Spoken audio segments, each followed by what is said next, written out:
episode of the Water from the Rock podcast, brought to you as always by the Calvary Baptist Church.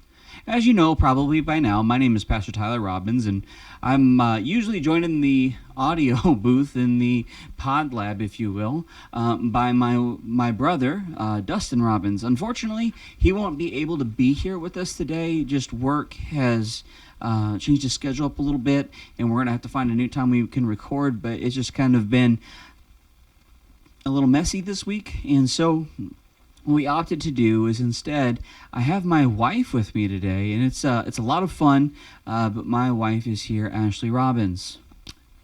Hi, I am, like you said, Ashley Robbins. I'm preacher's wife, and just here today to talk about family and the different aspects of raising kids in a Christian home. Absolutely. So, forgive her. She's a little nervous. This is the first time she's ever done anything like this. And so we're going to do our best here and just relax. It's going to be fine. Just calm down. Don't need to be so nervous. It's going to be all right. And so, like she said, what we really want to dig in today is we're talk a little bit about our home life and things like that, and what really makes a difference in a home. And so, with that being said, a little bit of background of us is we've been married for how long again? I can't remember. It's 10 years, but it'll be 11 in July. There you go. Okay. So 11 years this year. It feels like I've been doing about 20 years out of this life sentence. But anyway, I asked her the other day, I said, so I've been here for 10 years. She goes, yeah. And I said, we've been together for, 13, 14? Since 2013, the end of 2013. Yeah, so about 13 years. In November. Exactly. I said the other day, I said, we've been together for over a decade. And she goes, yeah. I said, so is there any chance for possibility of parole for good behavior? And she goes, no. And so I'm trying. And You're stuck with me. Exactly. But we've been together for, like she said, we've been married for about 11 years. It'll be 11 years in July. And that's 2 months away. Holy cow. Yep. And I got to start shopping for anniversary presents. How do you feel about popsicles? And as long as it's a good flavor. Fair enough. Anyway, what I was going to say, though, is this. We've been married for about 10 and a half, almost 11 years. We've been together for, like she said, since the end of 2013. I can never remember what year we got together, but I know it's 13 or 14 years. Mm-hmm. And it's weird to think that we've been together for almost half of our lives. Yeah. That's crazy. Yeah. And it's been a long road, but it's been a good road. Mm-hmm. And God's taught us a lot of very important and valuable lessons. And Yep. looking back over the years, some of the things God has shown you and some of the things that God's grown me in is just amazing. It really is. Getting victory over things that we never thought we'd get victory over. Facing giants and demons that we never thought we'd ever have to. Right. You know? Shortly after, and I'm going to steal some of your testimony here, but shortly after my wife and I got married, she came to realize how much insecurity and bitterness really plagued her life, and it took probably 3 or 4 years. Yeah, I feel like when I never really felt like I struggled with bitterness, I knew I had some insecurities as a teenage girl and young woman, but that's classic as a teen. Yeah. yeah. But as far as bitterness, I never really felt like I struggled with that, but it seemed like as soon as I got married, and I don't know if maybe I didn't struggle with bitterness until I got married, but I even remember telling my sisters, like, I felt like such a war in my spirit to slide into bitterness. And I know there's a lot of bitterness looking at my family and the women in my family. There's a lot of generational sin with that. Yeah. And I'm sure probably in the men too, but you can really see it. Or as a woman, I can really see it in the women in my family. Just, it's more obvious for me. But, yeah. So I remember telling my sisters, when I first got married that there's a huge struggle for that. And then, being able to identify it is what helped me to war against it. And the truth is you did have a lot of bitterness too in your life before we got married, and it wasn't so much that it got started when we got married, it was previous to the marriage too. Right. Yeah, I just didn't recognize it. Exactly. Is what I'm saying, until we got married. Because getting into those things, there's a lot of times you may have conversations of like, you really need to forgive this person, and you're like, I don't want to. I didn't really compute that I had to, and we would get into it. Like, I didn't really realize how bitter I was with them. And then I remember one person in particular, when you finally got to the point where you could forgive them, it made a world of difference for your personality and your spirit. Yeah. And it really helped elevate you. Yeah, it definitely, it took me a long time to see the bitterness. And so because I didn't feel like I had it, I didn't see a need to forgive because I didn't realize I was holding that unforgiveness in my heart. But you were able to point it out in a gentle way. You weren't poking at me or anything, but you've really helped like lead and grow me as a Christian, as a wife, which I always appreciate. You're not afraid to have the hard conversations that maybe some people just shy away from because they don't want to upset somebody or whatever. But you've always drawn those things out of me in a gentle way so that I could grow. Well, praise the Lord, because that's not who I am naturally.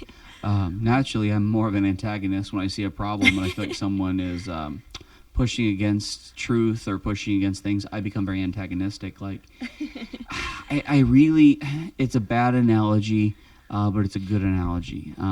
It's a bad analogy because it's not a good one, but it is an apt analogy. And I remember one time my dad talked about getting into a fist fight in high school. And he said that he was fighting this kid. Or no, he had watched these two guys fight in high school. And so these guys got together at the old, I can't remember if it was at the Silo or if it was Huck's parking lot. Because he said there's only 3 places you fought. Right. And one of them was the Silo. It was kind of the popular one. And he showed me pictures of it. I can't really remember what all they did there. But anyway, he said that they got into a fight. And this kid lost the fight. I mean, just bad. And he was like, I'm a yellow belt in karate. I'm going to win this fight. And this other guy's like, I benched like 4 semis as my warm-up. And he's like, I don't care how... He's like, I'm going to fight you. And so the guy's like, well, I know karate, so I'll be able to fight you. And anyway, so he decides to fight this kid, and the karate kid loses right away. And just gets the snot kicked out of him. And what ends up happening is that this bully, this guy who's fighting, is on top of him. And he is just punching this kid, and he's got him pinned. Like, he's sitting on his chest, just punching him in the face. And he goes, you had enough yet? And the kid spits a bunch of blood and spit in his face. Oh, no. Right? Ugh. And, of course, it's trying to look tough and save face because you've already lost. Got to look tough still. And so then the guy grabs his own fists and starts punching the kid in the face with his own fists. Oh, poor kid. And that's kind of how I am whenever I feel like someone's being disrespectful or refusing truth, just refusing stake, being stubborn in their foolishness. I like to just take them and use their own words against them and just browbeat them with their own statements and in a very derogatory way of saying this, their own stupidity. Really, the Bible says that they are bound by the foolishness of this world, and Satan has blinded their minds. Right. It's not that they're being stupid. It's Satan has let them buy into a lie. Yes. And my natural inclination is to do that. So her saying that I was able to lead her out of those things gently, that's all a testament of God, not me. Right. But the truth is a lot of unforgiveness we have in our life is a result of unresolved conflicts. So what happens is we have a fight happen. You get in an argument with your spouse. You get in an argument with your mom. You get in an argument with your dad. You get in an argument with your siblings. And then things cool down. Right. But you never make it right. And so it's not dealt with. Yeah, and that's definitely growing up, just kind of how my family operated. You blow up, have a big fight, cool down, and then you go back like nothing happened. You didn't never go back resolve. and talk about You it. never Unless someone was apologize. really mad and they came at you wanting to talk about it until they were satisfied, until they felt like you were sorry or whatever. Yeah, they would browbeat you with their words instead of their fists. Sure, yeah. But other than that, typically you just ignore it, act like nothing happened, and moved on. That's kind of how we did things growing up. And that's, I understand the wisdom of that. It's always uncomfortable and awkward whenever you have to deal with the problem after the fact and everyone's cooled down. But it doesn't change the fact that you still need to. Yeah, and at the very least, personally, you need to go back and reflect and deal, like you said, did you actually forgive or did you just push it away? Yeah. You know? And there's been many times I've done that with us in our relationship where I'll blow up or get upset about something, and later on I come over, I'm like, hey, I'm sorry. Yeah. and what do you always do? It's okay, not a big deal. You forgive me on the spot, and I appreciate that. You don't drag me through the mud in order to receive the forgiveness. You've been very kind about that. But that really, I mean, that's how relationships are supposed to work. Forgiveness after forgiveness after forgiveness. The Bible says, love covereth a multitude of sin. Yeah, you can't live with someone, let alone be around someone for long without conflict. Mm-mm. And the more you're around someone, there's naturally going to be more conflict because there's more room for it. Absolutely. And so, like you said, being married, you're always going to have those conversations, even if it was something silly or little, Mm-hmm. because it's the little things that add up and cause problems. Sure, absolutely. With that said, I got a funny story about that. Whenever my wife and I first got married, I'm very much an introvert style person. I love having my own space. I don't like being around people all the time. That's just who I am. Yeah. I feel like I'm Batman. I have to sit up on the top of the building and look down at the streets below and have my own time to sit and brood. And, you know, that's Like just kind to keep an eye on it from a distance. Exactly. And I'll be your friend, but I may not talk to you for 6 months, but we're best friends. That's Right. that's my personality. I've got a friend that I've had since I was 14. Him and I talk once every 3 or 4 months, and it's usually a passing conversation. And I know that's the typical male friendship, but he's one of my closest friends. And Right. it's just funny how that works. And I have other close friends that I talk to every day, and that's uncomfortable for me. So if you're listening to this and you know you're one of those friends, and you know that I talk to you on a repeated, almost ritualized basis, where, well, it's Wednesday morning we talk, or it's Thursday morning we talk, or whatever, you need to understand how important you are to me, because I'm pushing against my natural personality to do that. When you share your time, you're really showing your heart. For you, I mean, for a lot of people, but for you specifically, you don't share your time unless you really care. And there's a few people I've come to and said, I'll stop the world for you if you have a problem. And that's a big deal for me. It is. You know, and I'm not trying to say, well, look how tough I am or how good I am. I'm just saying that's how important my time is to myself. I have to have that space. Yeah. Anyway, my wife and I, when we first got married, she was like, well, when you're not at work, we hang out. We hang out the entire time. And we don't That's how ever I grew stop. up. Yeah, that's how you grew up. Whenever you're not at work, you don't have personal time. It Yeah. doesn't exist. Yeah. And so what I struggled with, like when we first got married, we were renting a house, and that house had a lawn that was probably 500 square feet, maybe 1,000 square feet. That's a little thing. It was tiny. And anyway, maybe it was a little bigger than that. I mean, it was, the whole property lot was probably 3,000 square feet, but it had a garage, And a huge driveway. had a double stall garage, a wide driveway, and a house on it, and sidewalks. So I don't know. But anyway, I had a riding lawnmower, and it would take me usually almost 2 hours to mow that lawn every week. And she'd sit on the porch and wave at me every time I went by. I was like, hey, am I supposed to be out here with you? Like, No. And he's like, I'm doing this to get away. exactly. Nicely. And, exactly. And I'm that type of person. I'm usually pretty passive. So if something's going on, or if you want something from me, usually I give a passive answer. And then someone's like, well, you never said this. I said, that's exactly what I said. Don't do that. And then you did it. And like, well, no, you didn't. I'll say, yeah, I did. Remember that one time I said that's probably not a wise decision? And they're going, yeah, but that was you saying it probably wasn't. And I said, that was me saying, don't do that, dummy. And so If there's any slight, maybe not, I always take it as a no, because exactly. I've learned that I didn't. Yeah. Starting out as married, I thought, okay, well, he doesn't care because he's not giving a direct answer. But no, that's just, you're very passive with your answers. Yeah, I am. Because number one, I don't want to upset people. And number two, it's hard. For me, I'm the type of person who I have to consider every angle before we do anything. So I'll give you an example. If I get McDonald's, how much is it going to cost? What is the ratio of fries to empty fry space in the box that's going to happen? And in our local McDonald's, for some reason, it's usually half. Right. So I have to decide whether or not I can afford to get a second large fry, because I want an actual large fry. So I have to buy 2 of them to get one. And I figured, do I want McNuggets, or do I want chicken, the McStrippies, or whatever they call them? I have to decide what all of the parameters are. When am I going to eat? How long is it going to take for the food to get here? Is it still going to be warm by then? And I think about Every detail. every single detail and every eventuality. Am I going to get heartburn from this? Right. If I get the chicken McStrips, am I going to get one of those ones that's all tendony and just as terrible? What's the chances of that? And I think about every little detail about something so simple as going to get dinner, let alone major life decisions or Right. anything. I think about things to the nth degree all the time. So for Which is me, a good balance for me. exactly, because you're just like, we can afford to buy this Cadillac. No, we can't. I You know? don't like, especially in the small decisions. I don't think it all through. Mhm. I've grown to more over the years being married to you, like learning from you and that. But as much thought as you put into McDonald's, as much thought as I put into like a huge life decision. Yeah. So, Well, I think about and things. that's growing me. Like I Yeah, but didn't start that. I'm that type of person. I like to think a long time on things. So for you to go, hey, we're leaving. Like the other day, you're like, hey, we've got to go out of town with my sister for a couple hours. Is that all right? Well, now I have to think about what time you guys are going to be back, what time you guys are going to leave. It's my only day off this week, and I set aside that time specifically for the kids. Right. So what am I going to do with my time now? Mm-hmm. What time are you going to be home? What can I get accomplished in that time? Should I go into work? Should I stay home? Well, it's going to rain today, so I really can't do anything outside, so that means inside projects. And, I mean, I think about that stuff. I'll probably spend half an hour planning Right. whether or not I'm going to say yes or no. Mm-hmm. Yeah, that's just the way I am, and I probably should be a little more quick-paced in those things, but that's my personality, and I'm learning to be faster about it.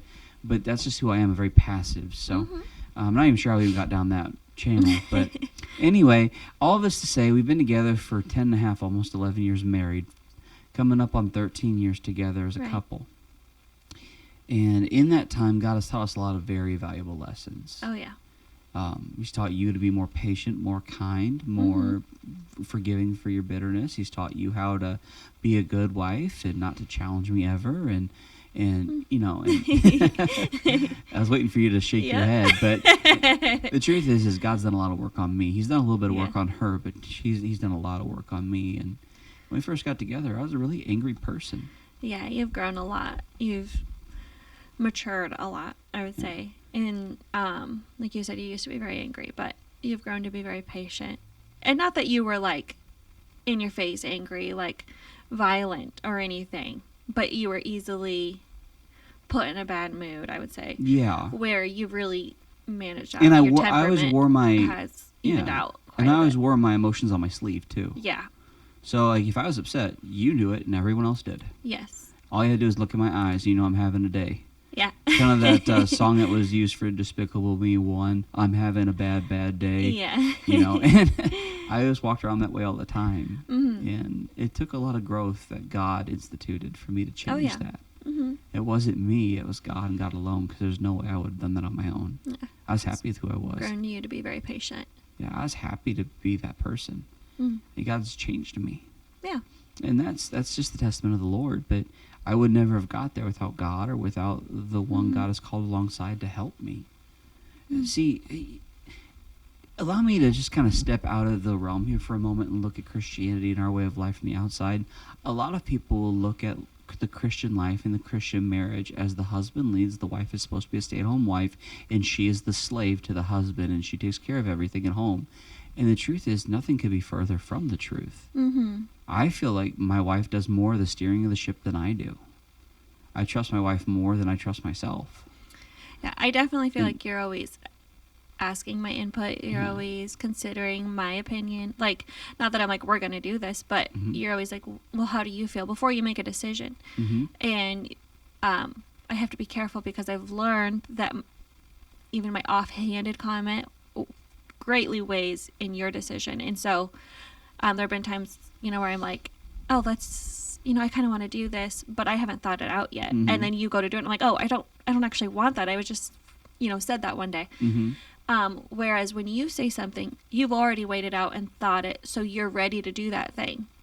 I am different. I talk it out to decide if I want to do it. And so we've learned that. But I'm just saying that to say that, it's not like I'm always under your thumb and you're like, you will do what I say. And No.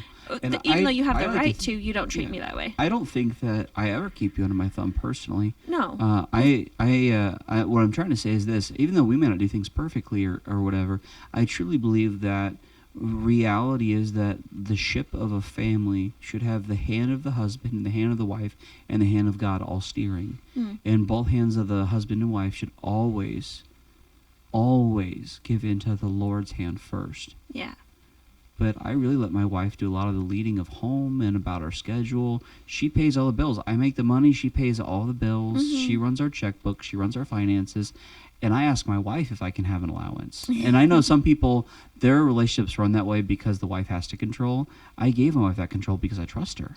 Mm-hmm. And I really feel, in this maybe me speaking out of turn, but I feel like I always try to honor my wife first and foremost in our home. I And- definitely feel that way, that you do that. Yeah, and I'm not saying that I do everything right, because trust me, I do not. And I was even talking about that today, about how I still get frustrated and upset sometimes, but how I learn to deal with it in different ways. And, Oh, yeah.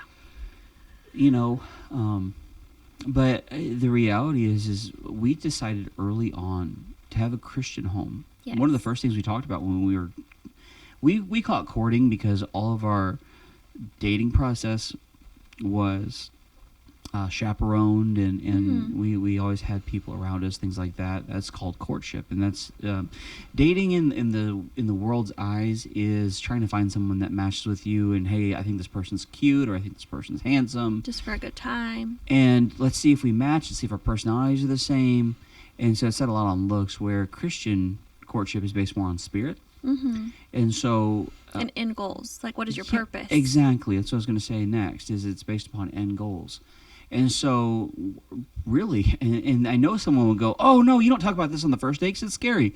But we talked about, before we started courting, or dating if you prefer, and on our first and second, third dates, early on, we talked about where we wanted to be Yeah. as adults. Because I was 21 and you were Like 19. 19 going on 20 when we Yeah. got together. And, we talked about where we wanted to be as adults. We were still baby adults. And Yes. we talked about where we wanted to live and how many kids we wanted. And we talked about, what we felt like God wanted us to do with our lives, and Yes. whether divorce would ever be an option. And Mm-hmm. we talked about marriage early on. Yeah. Because if you're And- not going to have the same opinion as me, and I'm not going to have the same opinion of you, Mm-hmm. how can two walk together except they be agreed, according to Amos 3:3? Go ahead. Yeah. And I would just say, too, we talked about, okay, what does marriage look like to us? Like, Mhm. do you plan on both of us working? Do you plan on one of us Mhm. staying home? Because, things like that are important, because if you have one expectation and I have another, Yeah, we talked about everything. once you're married, you it's could too think of. late. Yeah. And so, and with kids, like, Yeah. are we going to homeschool? Are we going to, we have a Christian school in the church here. Mm-hmm. What would be ideal to you? What do you feel like is most biblical? And those are conversations we had, because those were things that were important to us. Yes. And so things that we knew we were going to care about, we talked about early on, Mhm. because we had an end goal of, if we're on the same page, I can see you as a future spouse. That was kind of our goal of courtship, of dating, Yes. is to work towards that. And if not, we could still be friends without getting our hearts too attached to each other. Mm-hmm. And so it was important for us to have those early on, and so that our hearts weren't growing closer together, and then our hearts are already in it and we realize we don't agree on anything. I 100% agree with all of that. And allow me to take a second here. And I know that women working outside the home is kind of a huge thing that people use to slam Christianity, and a lot of people argue about in Christianity. Allow me to share with you my personal belief, and I think I follow God the best on this. I think God's best is for the wife to be the keeper at home, Mhm. because she raises the family. She takes care of the home. She takes care of the husband. She is... It's a lot to manage a home. And let me explain this to you real quick. A husband's safe place should be his wife. Mm-hmm.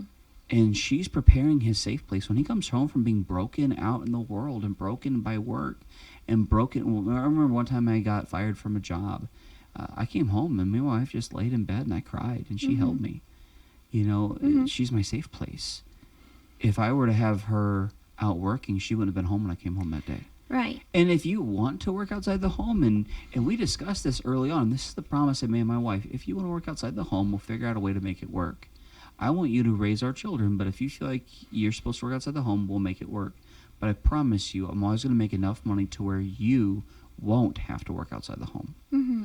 And that was something I promised my wife, and we both agreed that it's not God's best, but Right. that was a decision we made personally. And if you and your husband, or you and your wife have made that or had that conversation, you guys came together with the understanding that if I can work, or she's going to work, or whatever, Mm-hmm. then so be it. Mm-hmm. I don't personally believe it's God's best, but I do understand that right now in this world, it is like finding hen's teeth getting by some days. It's definitely to to be one income family is a commitment. Yes. You have to be committed to that idea because things are going to be, you're going to have to stick to a budget. You're going to have to be more frugal. Mm-hmm. But it's worth the cost to me. To us personally, we've decided that's worth it for us. Mm-hmm. Because we feel like it's what best honors God and what really works best for our family. Because, like you said, we do have small children. I want to raise my children. And I'm not saying if you work that you don't raise your children, but I want to be there for all of it. Mm-hmm. I want to be part of their schooling. I want to be part, and that's not to say they can't go off and, spend the day with somebody else or with their friends or whatever. But when they need mom or they want mom, I want to be there for that. Yeah. I want to manage and take care of our household. Yeah, and we're not trying to make anybody feel bad No. about that. We're sharing our experience. Yes. And your guys' dynamic and your relationships and your homes may work differently from ours. Mm-hmm. But this is what's worked for us, and that's what we're here to share today. Right. And really, I had like 4 or 5 talking points typed out. My wife said, "Because me and my brother, we just kind of show up and I go, this is what we're talking about." And he goes, "Okay," and we talk about it. With me and my wife, she asked me for an outline, and so I typed like 4 or 5 questions that we could talk about today. I don't know if we're really gonna have time to get into all of them, but I feel like we're at the perfect point to transition really into our first one. And what's the first one there, honey? So just what it is that separates a Christian home versus, like, say, a secular home. So Let me explain what I meant by that, okay? And then you can give me your opinion, and I'll give you my opinion. We'll figure out which one's right, okay? And so a secular home versus a Christian home, a lot of people think that a Christian home is a home that goes to church. And a secular home is a home that goes or does not go to church Sure. or goes to a different church, because if they're not my faith, they're not right? And no, the truth is, like I said this morning in Bible, although I believe that the Baptistic faith is closest as far as Baptist to what God teaches, what makes someone really right in their biblical stances is if they truly understand, grasp, and trust in Ephesians 2:8-9. For by grace are you saved through faith, and that not of yourselves, it's the gift of God, not of works, lest any man should boast. And as long as they truly bowed the knee and accepted Jesus Christ as their Savior, putting their faith and trust in Him, right. accepting through grace and faith, confessing He was God, and confessing their sin, then they're saved. Right. That's what matters most out of anything. Right. Everything else is window dressing. Yeah. And I truly believe that if God truly has your heart, you follow what God wants of your life. Yes. But anyway, Christian home versus secular home, give me your opinion. I don't know what you think, honey. So for me, I think just, really, as a Christian home, the goal is to glorify God and to know God. And that can look different from home to home, so different in the way people perceive that. And of course, I feel like we have it right.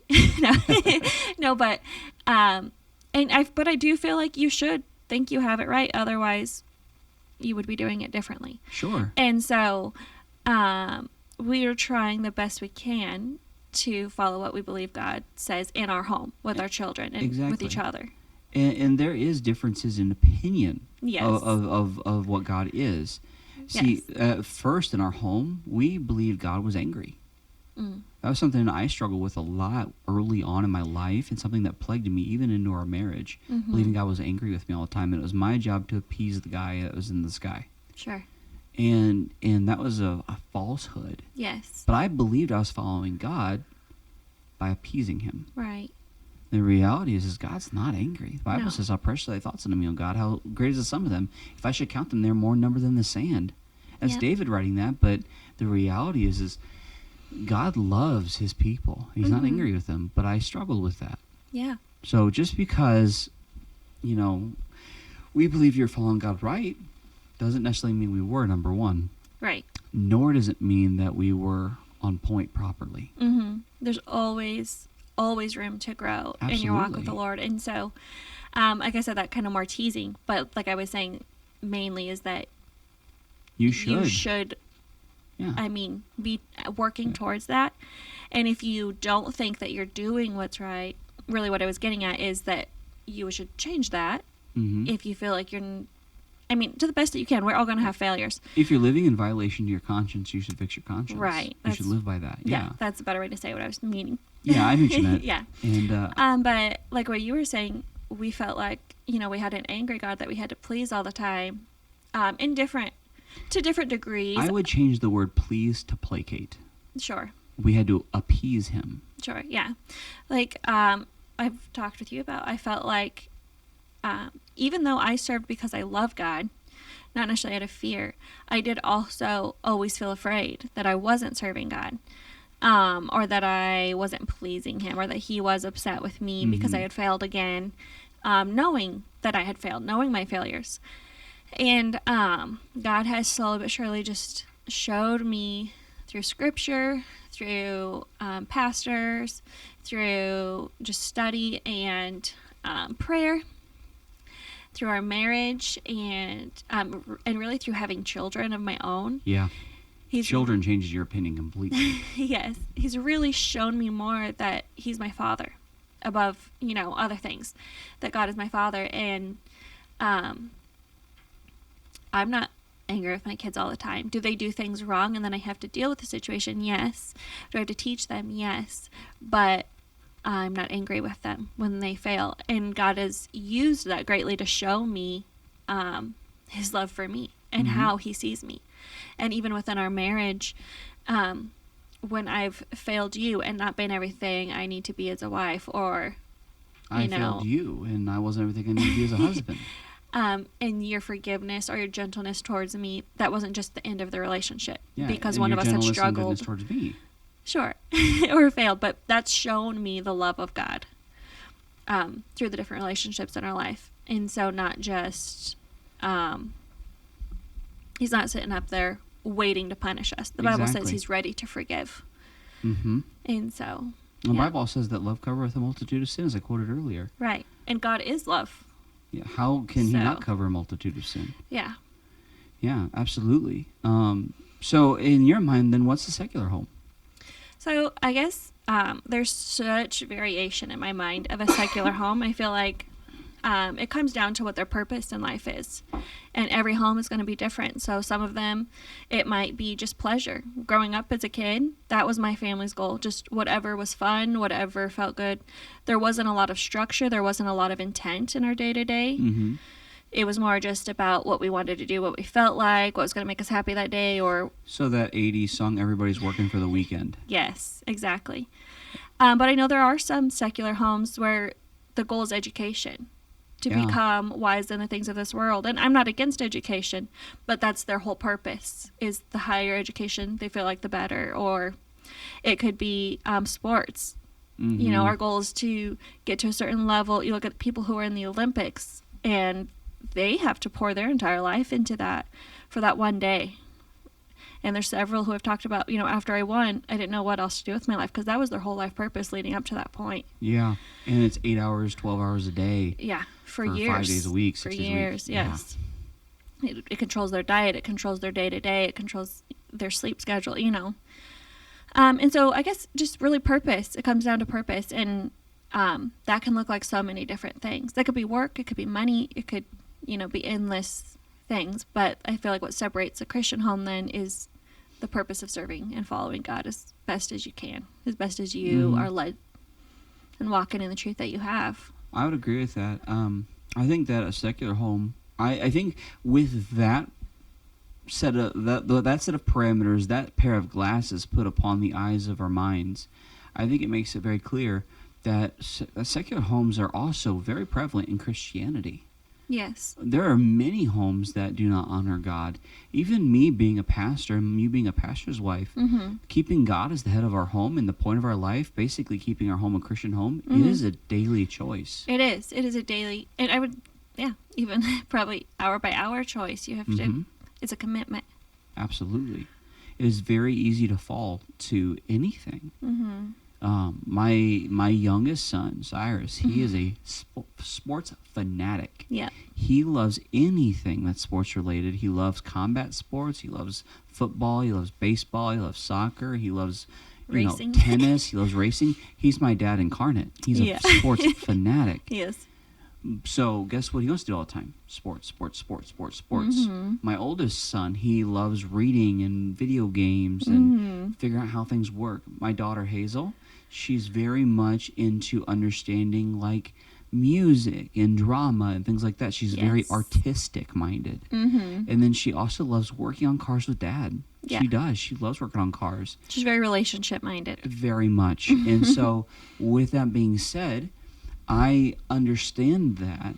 But if I don't use and utilize those tools Cyrus loves sports. Mm-hmm. If I don't teach him that the end goal, yes, I'm using that word as a pun, Mm-hmm. as Christ, then I'm not using his relationship nor his personality to shape him closer to the Lord.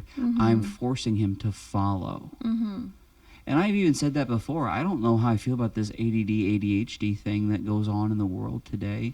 I feel like some of our most creative people have those issues, and a lot of times I wonder if I have ADD. I know you and me have had those conversations going, I think I'm ADD, and you're going, you think? And anyway, because, Yeah. I mean, you go through the list of symptoms, I'm like, I feel like they wrote my life down. Yes. And I feel like sometimes the most, and I've never been diagnosed. I don't ever seek a Right. diagnosis. I don't care about any of those things. It's not going to change who you are. It doesn't unless I medicate it away. Right. But do I really want to limit the personality God's given me and the creativity God's given me just because I'm hard to handle and my brain sometimes is hard to focus? Right. You just got to gear it towards, Exactly. For good. I would rather chase after things of God. yes. And I don't want to be walking around medicated out of my mind. And Mm-hmm. I just think that's best personally. If you want to go down that path, go ahead. I don't care. I'm going to root for you, love you, care about you, and try to help you succeed anyway. Mm-hmm. For me personally, that's not been a path I felt needed to. Mm-hmm. And It's manageable. exactly. Yeah. And I've learned how to manage it through discipline. Yeah. And I just felt like that was God's best way for me. Right. Same thing, we're talking about our marriage, Yes. I think that this is just God's best. And Yeah. I feel like God's allowed us to really succeed because of it. Mm-hmm. I feel like that's been good to us. He's been very good to us. And at the end of the road, really the story is how good God has been. Yes. It's I not, would agree. It's not about how good we've been, it's about how good God's been. Right. And that doesn't mean we haven't had hardship, but No. he's been good in that hardship. Exactly. And he has brought us on the other side with Yeah. peace. We've had a lot of hardship in our life, I mean, we just passed the 1-year anniversary of my dad. Mm-hmm. We've had all sorts of issues. We've had 3 miscarriages. We've Mm-hmm. had a lot of strain in our marriage brought on by my wife. She's always the book in the pudding. No, we've had a lot of strain in our marriage based upon me and you, Yep. It's been a two-way street. Natural and, conflict yeah, and growing and because I'm an introvert, she's an extrovert. There's been a lot of trouble there because I Mhm. don't want to go out. She wants to go out every night, and she's like, "Well, who are we gonna have over for dinner tonight?" And I'm like, "Me." I was thinking we could send you and the kids somewhere else, and which is still fine with me. I just like to do things. exactly. And she's like, "Well, can we go to the park? Can we go to the library? Can we go see this movie or something?" And I'm Yeah. always like, "No." And the truth is, Yeah, is you're more now- giving than that, but Yeah, Yeah. but my personality on the inside is going no, Right. But the reality is marriage is a two-way street, and there's been a lot of growth, Yeah. and on my part and on your part, and Mm. and God has, because we at the beginning of our marriage purposed, and like at the altar, that our marriage would not be just you and me. right. The marriage would also include God. Absolutely. And because we've made God just a big, if not bigger, part of our marriage than you or I, Mm-hmm. God is the one who leads us. Yeah. And as a result of God's leading us, we have seen God bless us. Yes. Now, I started off completely wrong in my mentality. And I still have a lot of wrong things in my mentality. I still have sins I struggle with. Mm-hmm. And you're the same way. Yeah. You have things that are probably wrong in your life. And it's hard for me to say because I have trouble finding anything wrong with you. Oh, no. Yeah, but That's funny. I'm sure. I just don't see it. And Yeah. Well, you're a very open book. Yeah, I have a nickname I've kind of given myself as a joke, but it's kind of stuck, unfortunately. And that's Transparapaster. Yeah. I'm too open, I think. Like any failure, whether it's in your mind or outward, you're going to share about it. Whereas if it's in my mind, I'm just going to keep it in there, keep that to myself, between me and the Lord. I'm not going to Yeah. expose myself necessarily so often. But I also am just more private in, like, if I know I'm in the wrong, I'm going to go to God with that and deal with that, because I don't like to, it's probably a pride thing, but I don't like to share that unless I can't get over it myself. Then I need your help. I'll talk to you, and also I just feel like I need to go to God to deal with it, because I don't always feel like talking to someone else is going to help, because it's my heart that's the issue, and God can change my heart in a matter, and it's just a matter of wrestling to get to that point for me a lot of times. And so I guess maybe that's partly too why I'm more private. Where I wear a lot of things on my sleeve, and I don't wear my emotions on my sleeve nearly as much. Or maybe I do, but I have a better handle on it.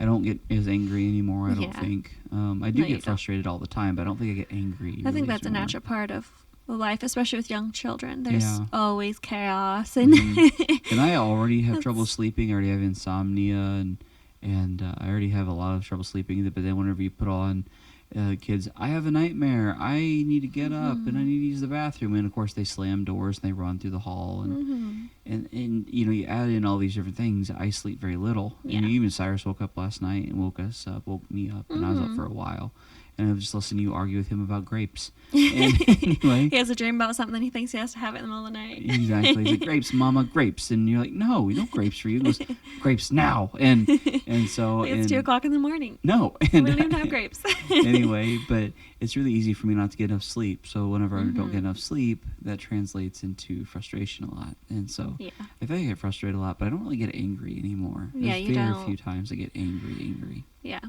And you don't, even when you're frustrated, like you said, you've learned ways to deal with that without, it's not like the kids are like, oh no, dad's mad or dad's upset. You've dealt with it on your own level. I mean, you'll let me know, hey, I need a minute because I need to go deal with my emotions. I don't want, and I can handle that, and that's fine. But you do a good job of not making the kids feel on edge or... Yeah, well, that's all of God. It's not me. Because there's sometimes I just want to tear the house apart and throw a fit, but that's just God, Yes.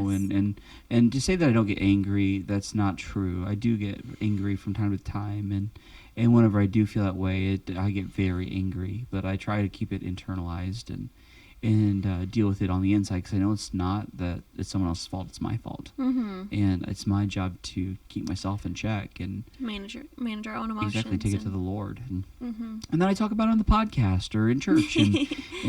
But anyway, I think, it's all of God. It is all of God. Right. God has led us through many, many, many difficulties. I was talking to somebody the other day, and I'll give a testimony on this, but my dad was very much my best friend. And he was my mentor. He was also my confidant. Him and I would talk about things in my life that I didn't talk to anybody about. Right.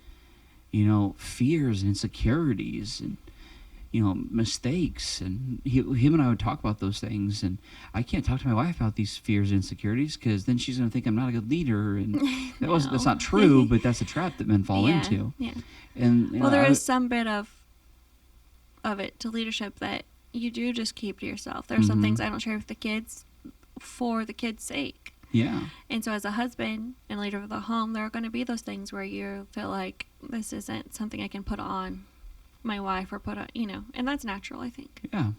But anyway, there's also, we also have realized throughout our life that, God, with my dad was also my spiritual leader, and he was my mentor, because I was ordained and I was learning what it takes to be a pastor and what all that entails. Right.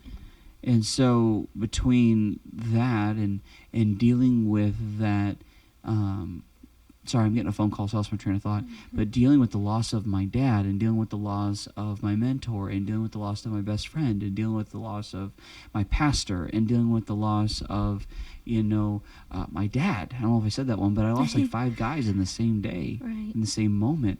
That was really, really difficult. And the only thing that brought me through was God. Yes. And a love of a good woman, really. Just having someone to sit and cry with me and remind me that things are going to be okay.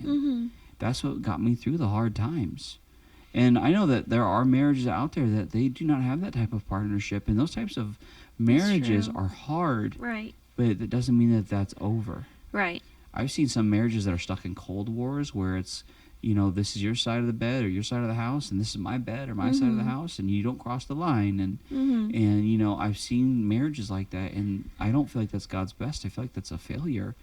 And there's so much anger and bitterness, they forget what they originally first got mad about in the first place. And right. And it builds, like we talked about earlier, the little things build. And you'll be surprised how much an ounce of humility of saying, I'm sorry, will go. It really does. Mm-hmm.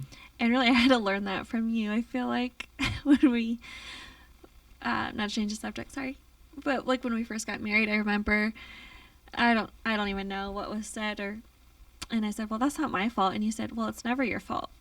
And it clicked for me. Like, you just kind of said offhanded and even teasing, but it clicked for me. Because it wasn't anything about us either. I Yeah. remember that conversation. It was you talking about somebody else, not even our relationship. Yeah, I don't even remember what it was, but it just stuck it stuck with me, and it spoke to my heart. Just, you're right. Like, I don't really just naturally take on the responsibility of, my own failures, or I always look for a reason why it wasn't my fault, Mm-hmm. or get defensive.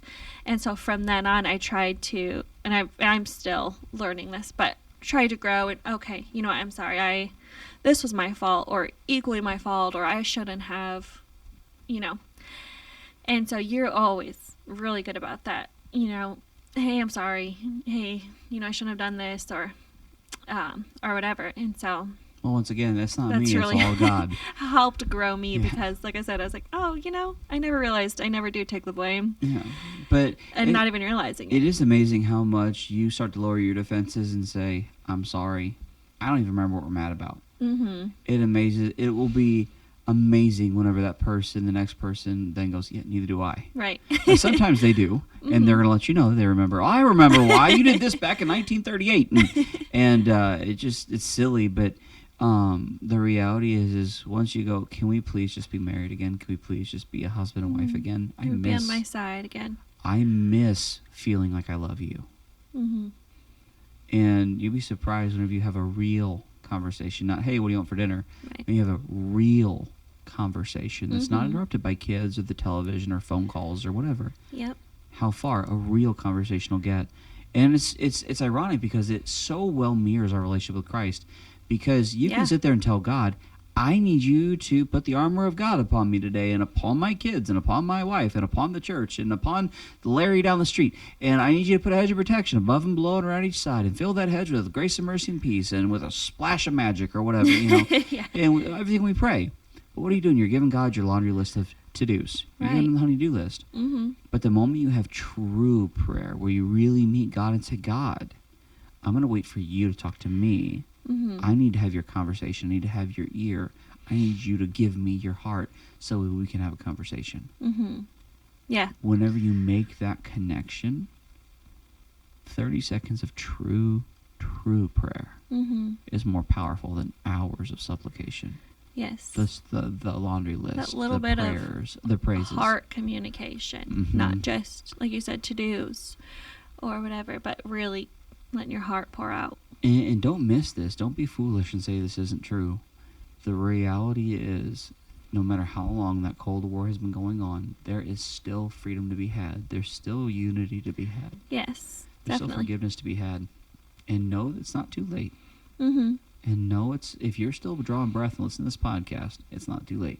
Right. You can fix your relationship with God and your spouse. Yes, for sure. And I feel like any married person knows that even no matter how long it's been, how hard things have been for however long, when you do have those discussions and things break and things come back together again, it doesn't really matter how long it had been.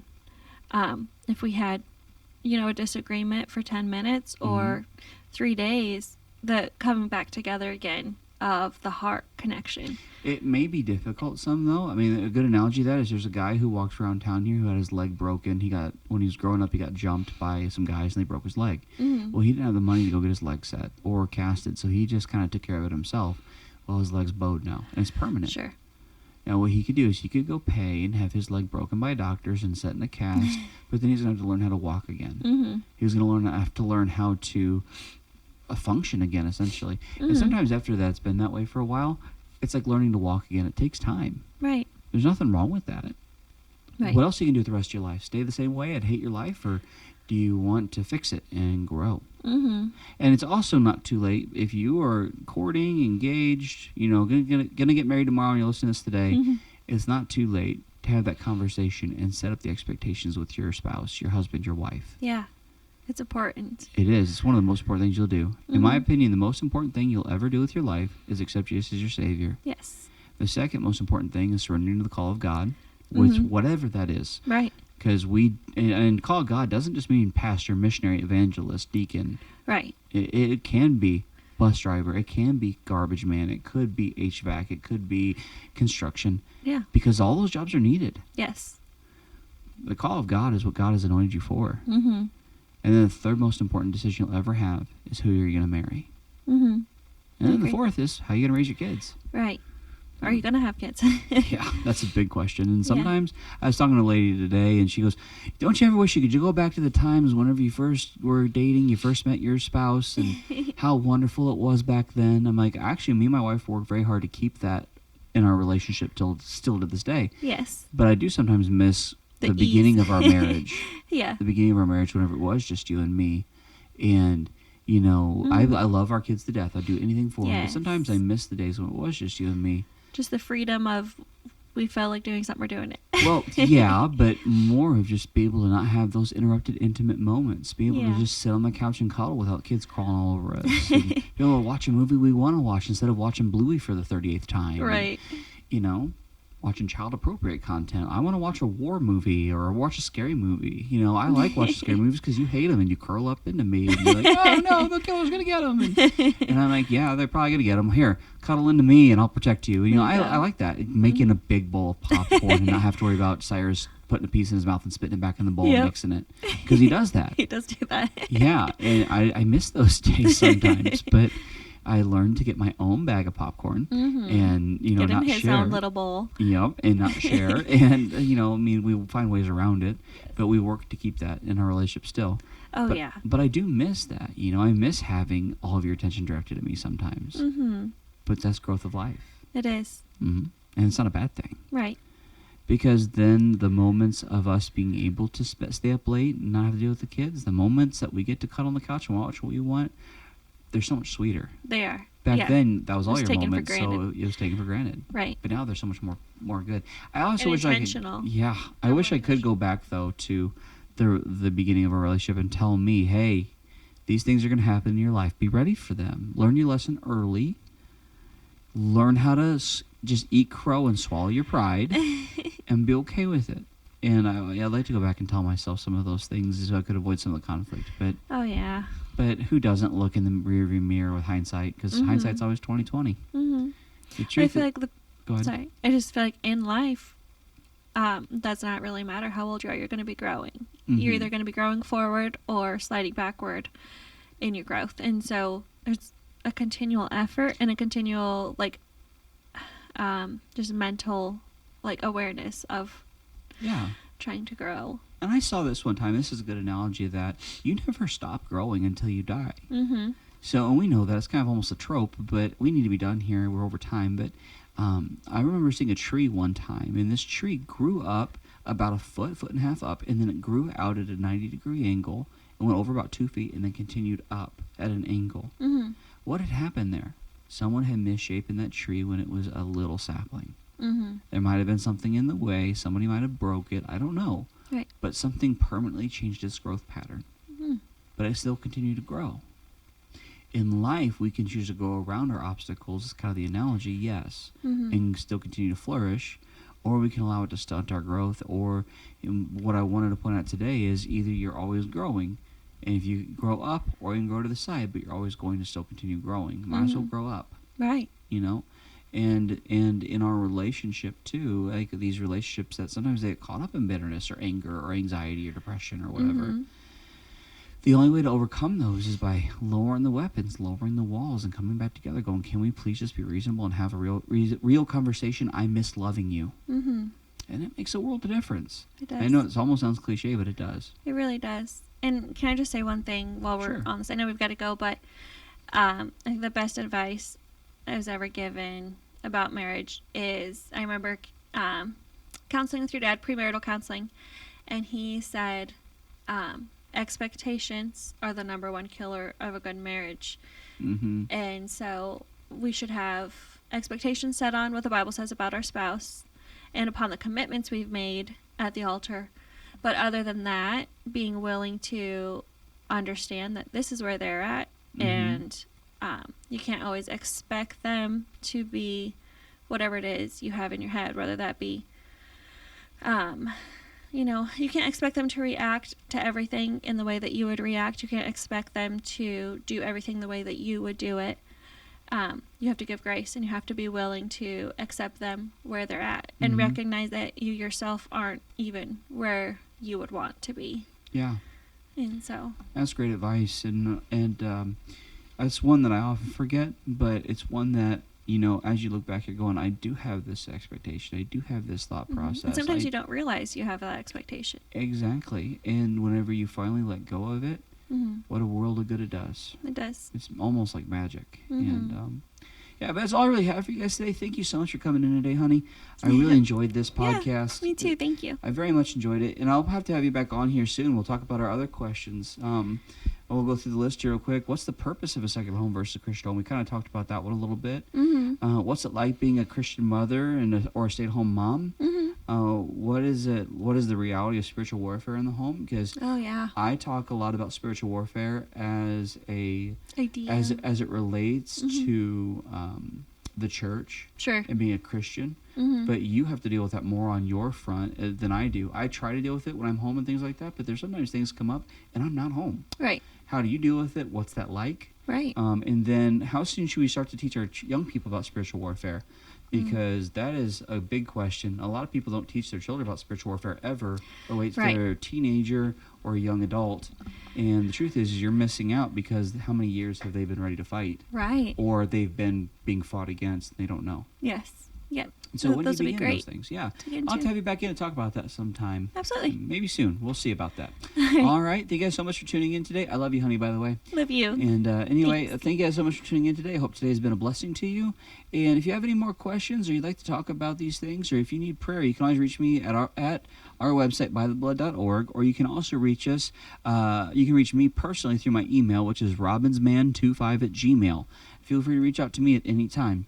All right, guys, that's going to do it for us today. Remember, the Lord loves you. Have a great day.